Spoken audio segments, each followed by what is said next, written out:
پوری زندگی بھی میرے عزیزو اگر اس بات کا تم شکریہ ادا کرو گے نا رب کی بارگاہ میں کہ اے اللہ تو نے مجھے دوبارہ رمضان المبارک کا یہ مبارک مہینہ عطا فرمایا ہے، تو آپ شکریہ ادا نہیں کر سکتے ہو۔ یہ لمحات میرے عزیزو ہماری زندگی میں آئے ہیں، ہو سکتا ہے آنے والے وقت میں، آنے والے سال میں یہ لمحات ہماری زندگی میں لوٹ کر کے نہ آئیں۔ رمضان تو آئے گا اپنے وقت پر، لیکن یہ معلوم نہیں کہ ہم اس وقت میں موجود ہوں گے یا نہیں ہوں گے۔ اس مہینے کے ہر ایک لمحے کو غنیمت جانیں، ہر ایک لمحے سے فیض حاصل کرنے کی کوشش کریں۔ اس مہینے کا ہر ایک لمحہ کامیاب ہے، لیکن ہم اپنے لیے اسے کیسے کامیاب بنا سکتے ہیں؟ ہر انسان کے لیے تو کامیاب نہیں ہے نا۔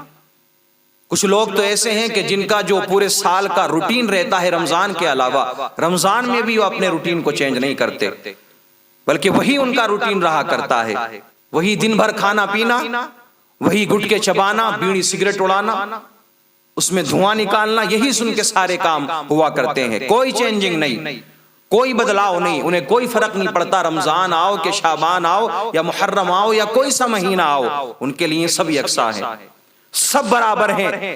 لیکن یاد رکھنا اگر تم نے ان کے لمحات کی قدر نہ کی نا، رمضان کے مبارک مہینے کی قدر نہ کی، اللہ نے یہ تمہیں جو ساعتیں عطا فرمائی ہیں، آپ کی زندگی میں یہ جو لمحات لوٹ کر کے آئے ہیں، ان کی قدر نہ کی تو تم دنیا میں بھی پچھتاؤ گے، قبر و حشر میں بھی تمہیں پچھتانا پڑے گا۔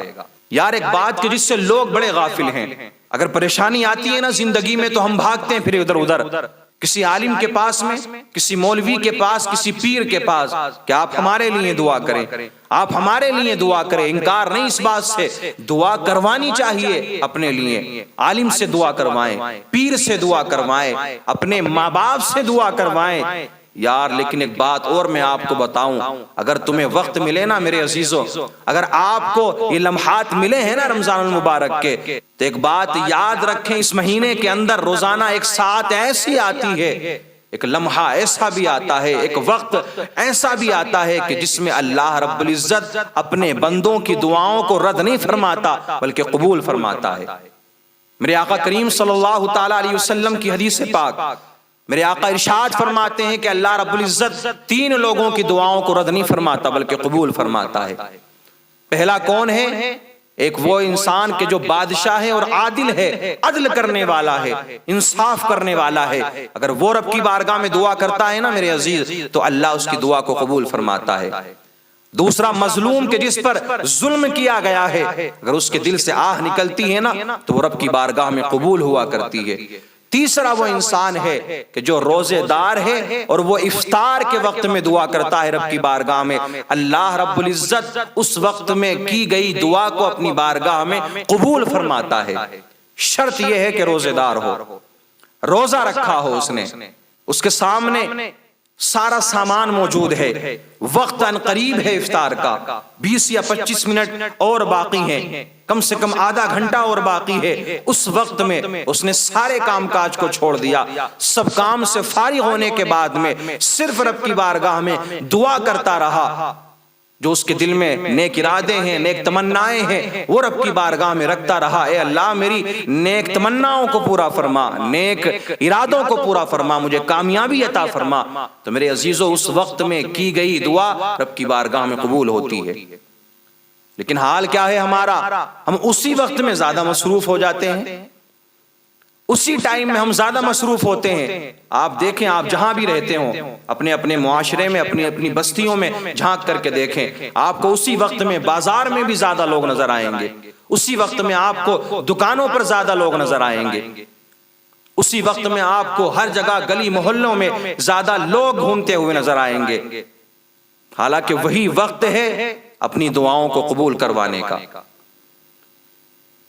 آپ کو جو بھی سامان لینا ہے افطاری کے لیے آپ پہلے انتظام کر لیں، بازار جانا ہے پہلے چلے جائیں، آپ کو کھانے کی تیاری کرنا ہے پہلے کر لیں، لیکن کم سے کم افطار کے وقت سے آدھا گھنٹہ پہلے آپ سارے کاموں سے فارغ ہو جائیں اور وضو بنا کر کے بیٹھیں، اللہ کی بارگاہ میں دعا کریں، روئیں، گڑ گڑائیں، پھر دیکھیں آپ کو کیا مقام حاصل ہوتا ہے، آپ کو کیسی بلندیاں ملتی ہیں۔ اپنے آپ کو بدلنے کی کوشش کرو میرے عزیزو، اگر اب بھی ہم نے نہیں بدلا اپنے اندر ہم نے بدلاؤ پیدا نہیں کیا، ہم چینجنگ نہیں لائے اپنے اندر.